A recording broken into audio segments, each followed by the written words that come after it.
Hello, my name is Ricky from Man Machine, and today I'm going to talk about Inventor presets and why they're so useful when we're working on our models, drawings and assemblies. So what are Inventor presets? Presets in Autodesk Inventor are essentially saved configurations. They store common settings so you can apply them quickly without having to manually adjust every option every time. Think of them as templates for repetitive tasks. So using presets will keep our work consistent, we avoid mistakes, and we save time when creating our prototypes. So there's many different places where we can use these presets. We can actually save these presets to a certain folder, and we can put them in a vault storage system, for example, to keep our presets consistent and also controlled across the board. Now, not many people know where the features are for presets, so I'm going to start off with the whole feature. And when I go to the whole feature over here, you can see right at the top of my screen we get a whole and our last used. Now our last used will remember quite intelligently the last whole that we used and assume that we want to bring that whole over and use that whole again. We can also use this drop down and select no preset, and we just go back to the default 3mm simple hole. Now what you want to do first is create a hole feature that you're happy with. It might be suited to your fixings that you use. If they're custom, might be a different kind of bolting. But if I go and click on this face here, choose my hole to be concentric, I have first of all my 3mm. I'm going to change that to a clearance hole. I'll change it to a counterbore. And I'm going to change some of these sizes. So for termination, I'm going to go through all, and I may change to close. Cap head's going to be a little bit big here. Let me go to a different size. So I'm just going to go with a simple hole instead. We'll go for a countersunk hole. Clearance. ISO, and let's go for a M2 maybe. It's a bit bigger. M3. Okay, so that's my countersunk size, just picking from the default menu. It did take quite a few clicks to get to the position where I am now, but let's just say, for example, I have a countersunk screw with a slightly bigger head. So if I say 8mm, that'll make my head a little bit bigger. I could even change the angle if I wanted to, and I'm going to say I want a 3.3mm fit, because that's the drill we have the most of. Okay, so with that with that configured, I can now say, well actually, I want to use this across the board, I want this to be a company-wide standard. I can go to my plus symbol at the top right, create a new preset, and that information is all saved in there. Now, I could give this a generic name, so I could say Man Machine Company Fixing Locator, but I'll just press tick for now. And now, in my presets, that hole will always be saved, that hole type, and I can just select that hole whenever I want. So let's put that to the test.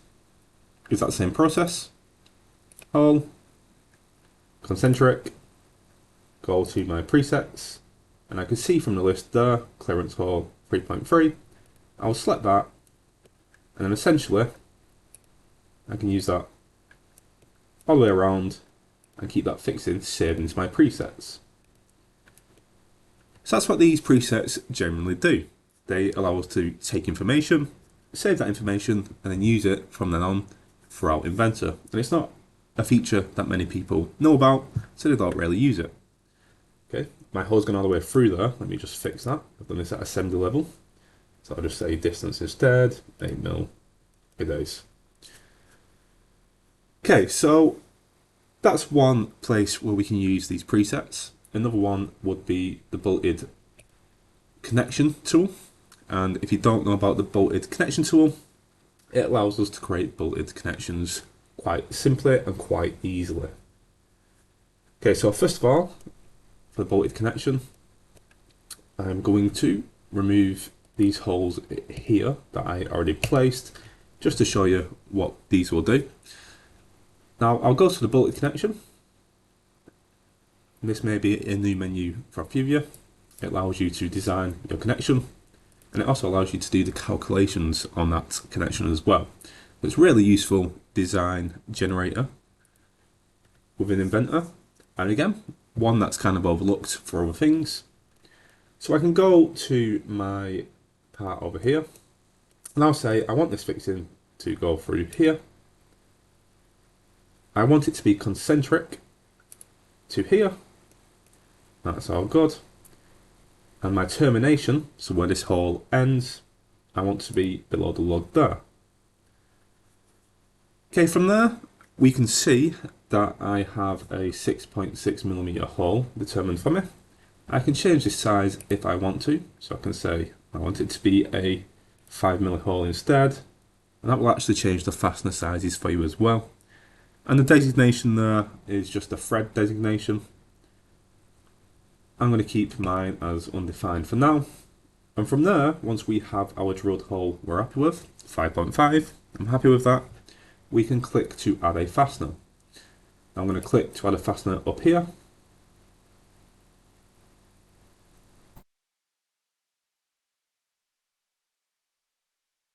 Just give it a second.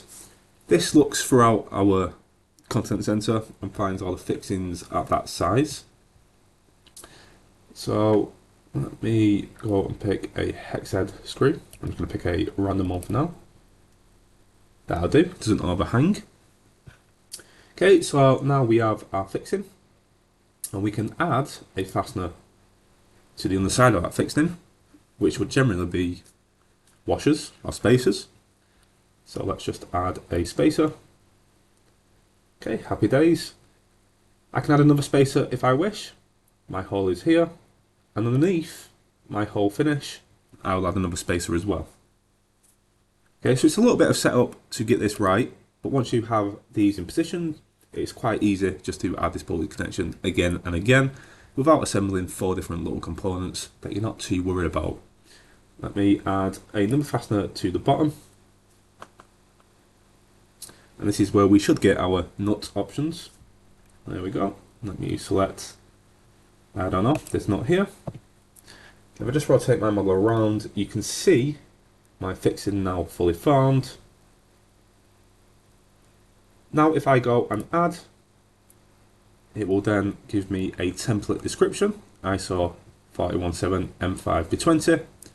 I can press OK, and that will be saved to that library. Okay, so I can press apply here, and just like magic, my components are generated, and at the same time, the hole has been placed through my model as well. So it does save quite a lot of time once you get that preset done. So just to put that to the test, if I wanted to do another bolted connection,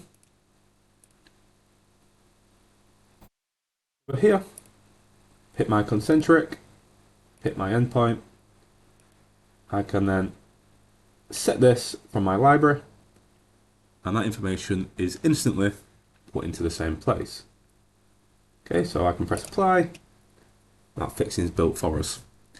Now it doesn't make much sense in this model here because I could just pattern these components around and the features, but on a different kind of model where you might have the same hole type, same fixing type, but all over the place, this will save you a small fortune in time. It's really good.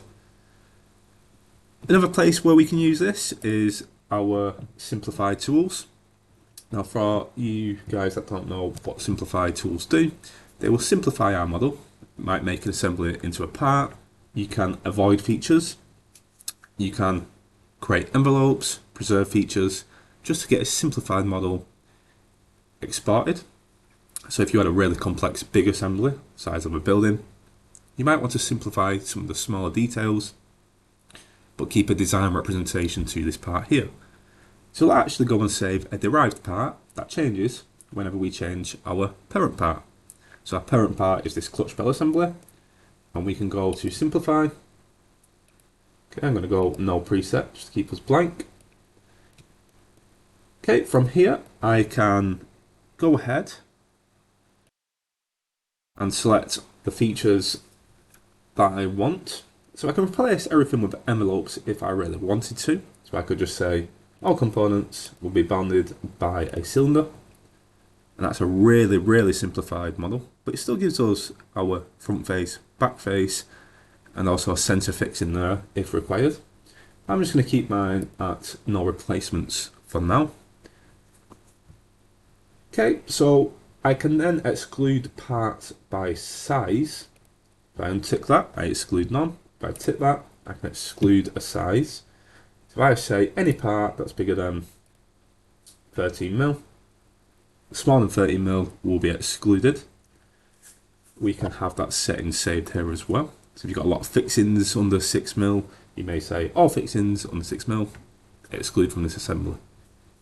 Okay, it will make your model a lot lighter to use in a bigger assembly or a more complex one. Some of the other features I can use as well is hole. I can say, okay, remove all holes, or I can say remove a range of holes. And I'll say any hole that is smaller than 2.4, let's remove. And I may also say, don't want any chamfers or fillets, and also no pockets as well. Embosses, so that's stamped text, for example. We don't want any of that. And we also don't want any tunnels as well. And from here we could preserve some features that we would want to keep. But because I'm setting this as a company-wide preset, I wouldn't do that because it wouldn't know what to look for to preserve. But if I go and highlight now everything that's been removed, okay, so we can see in green that our chamfers and our holes and even our center tunnel over there will now be removed from this simplification process. Okay, just like the output over here, I can change the style. So a single side bodied marginal seams. I can choose a solid body that keeps seams between planar faces. I'll keep that one selected. And from here, I might say, this is what I want to use as my company standard across the board. So let me go and save our preset. I'll create a new preset over here. I will call this man and machine. Simples, something along them lines. I'll press tick, and that now is saved to my presets list.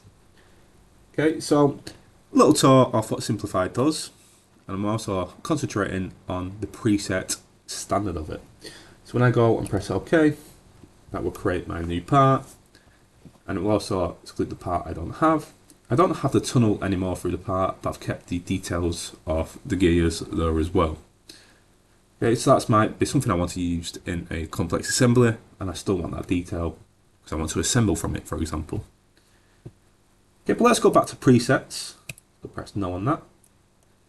That preset now will be forever saved in my list, M&M Simples, and I can always go back to that preset no matter which assembly I am on. Now, these presets will be saved in a generic location. So this is the location we are saved at.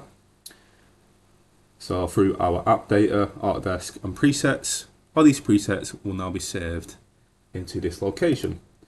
Which means essentially we have a library of saved presets that we could even save into our Vault system or our PLM system to keep secure and to keep in control of. Again, that's how presets are really cool, and I hope it saves you some time in the future. Thank you very much.